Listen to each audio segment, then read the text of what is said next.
Salut à tous, c'est Bob et bienvenue dans cette nouvelle vidéo et aujourd'hui je vais vous parler de mon top 5 des séries Marvel et DC. Alors je vous le rappelle encore une fois, c'est mon top 5, alors inutile de me hurler dessus dans les commentaires pour me dire que telle ou telle série ne s'y trouve pas, c'est moi qui choisis. Par exemple, Smallville ne s'y trouve pas parce que je l'ai pas vu et j'ai pas envie de commencer les 10 saisons maintenant. Bref, sur ce, c'est parti. Numéro 5, The Flash. Flash nous fait suivre les aventures de Barry Allen, jeune scientifique dont la vie va se retrouver bouleversée après avoir acquis des pouvoirs, lui permettant de courir à des vitesses inimaginables. Il se servira alors de ces derniers afin de combattre le crime et divers méchants dont Zoom, qui apporte un côté plus dramatique à la saison 2, ou encore les deux frères joués par Wentworth Miller et Dominic Purcell, alias les deux frères de Prison Break. Coïncidence? Je ne pense pas. Mais c'est bien joué, ils sont vraiment excellents. Ah oui, et il y a aussi un gorille géant qui parle et un homme requin. J'ai vraiment besoin de vous en dire plus? Bref, Flash est la première série spin-off de Arrow et elle fait mieux. Les personnages sont attachants, les effets spéciaux sont très bien, surtout pour une série télé, et le rythme est bien élevé. Je vous l'accorde, c'est pas la série du siècle, elle a de gros défauts, mais elle fait son job et elle le fait plutôt bien. Numéro 4, Gotham. Alors contrairement à ce qu'on pourrait croire, Gotham ne nous fait pas suivre les aventures de Batman. En fait, Bruce Wayne, ici encore enfant dont les parents viennent de se faire tuer, n'est qu'un personnage secondaire. Le personnage principal est en fait Jim Gordon. Là voilà la spécificité de la série. C'est un parti pris plutôt original et ça marche vraiment bien, la série nous fait suivre ses enquêtes avec l'aide de son collègue à travers Gotham qui, soit dit en passant, est vraiment réussi. C'est un peu le Gotham qu'on s'imagine tous, le côté sombre de Tim Burton et le côté réaliste de celui de Christopher Nolan. La série nous fait suivre également en parallèle des enquêtes de Gordon les origines des méchants de Batman. Ça ne respecte pas forcément toujours les comics, ce qui serait quasiment impossible je pense, mais c'est vraiment réussi, en particulier pour le pingouin qui est ici superbement interprété. Numéro 3, Marvel Agents of S.H.I.E.L.D. Agents of S.H.I.E.L.D. suit comme son nom l'indique les aventures du groupe d'agents du S.H.I.E.L.D. dirigé par l'agent Coulson. Elle suit et fait partie du Marvel Cinematic Universe et est donc en parallèle avec les films. La série est sans doute celle de Stop qui s'est le plus améliorée au fur et à mesure des saisons. Je vous le dis franchement, la saison 1 était pas si terrible que ça. Chaque épisode nous faisait suivre une nouvelle petite aventure sans réel intérêt et survivait grâce aux rares apparitions de Samuel L. Jackson et aux mauvaises blagues de Coulson.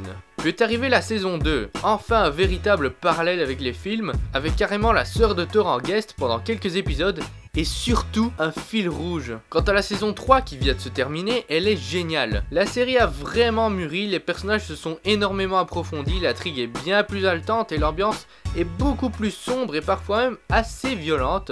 Bref, Agent of S.H.I.E.L.D. mérite clairement sa place dans cette vidéo. Numéro 2, Jessica Jones. J'ai énormément hésité à la mettre en première position pour vous dire la qualité de la série. Jessica Jones nous fait suivre la vie de Jessica Jones, ancienne super-héroïne reconvertie en détective privé, alcoolique depuis un événement traumatisant qui ne cesse de la hanter et qui va ressurgir sous la forme du méchant de la série, Killgrave. Contrairement à ce qu'on pourrait penser, Jessica Jones n'est clairement pas une série centrée sur l'action et les effets spéciaux. C'est un véritable thriller psychologique à l'ambiance très sombre, un peu comme dans les polars en fait. La réalisation est sublime, l'intrigue est accrochante et le soin apporté à l'écriture des personnages est juste parfait. Killgrave, qui est ici interprété par l'excellent David Tennant, est complètement tordu et joué à la perfection. Et Jessica Jones est un véritable garçon manqué, un anti-héros, et ça change totalement de ce qu'on a l'habitude de voir. On est très loin de Black Canary de Arrow, et c'est tant mieux. Numéro 1, Supergirl. Non, je déconne. Daredevil. À l'heure où je fais cette vidéo, je ne sais pas encore si j'ai déjà sorti le Quoi Série 5 sur Daredevil ou non. Si c'est pas le cas, vous l'avez prévenu, ici c'est le cas. Vous savez alors à quel point j'aime cette série. La série suit donc la vie de Matt Murdock, avocat fraîchement diplômé et aveugle depuis l'enfance. Le truc c'est qu'il sait se battre, et plutôt bien d'ailleurs. Son handicap ayant permis à ses autres sens d'augmenter considérablement, on peut donc dire qu'il voit mieux que n'importe qui. Il vit donc sa vie de jeune avocat avec l'aide de son ami et collègue Foggy durant la journée, et la nuit il parcourt les rues de Hell's Kitchen, quartier de New York, où il a toujours vécu afin d'arrêter criminels, etc. Il se rendra vite compte que mener la vie d'un justicier c'est pas si facile quand on a des ennemis de la trempe du mystérieux Wilson Fisk pour la première saison, ou encore le Punisher pour la saison 2. Je sais pas trop quoi vous dire sur Daredevil à part que la réalisation est magnifique, les acteurs sont géniaux, l'intrigue est haletante et bien écrite, les chorégraphies des combats sont réellement impressionnantes, bref, vous devez regarder Daredevil. Vous remarquerez que ce top est largement dominé par Marvel, mais il faut se dire aussi que c'est pas avec des séries comme celle-ci que DC va y arriver. Bon, Flash passe encore bien, et Legends of Tomorrow a je pense un certain avenir, mais on est clairement un cran en dessous de ce que fait Marvel, et c'est dommage.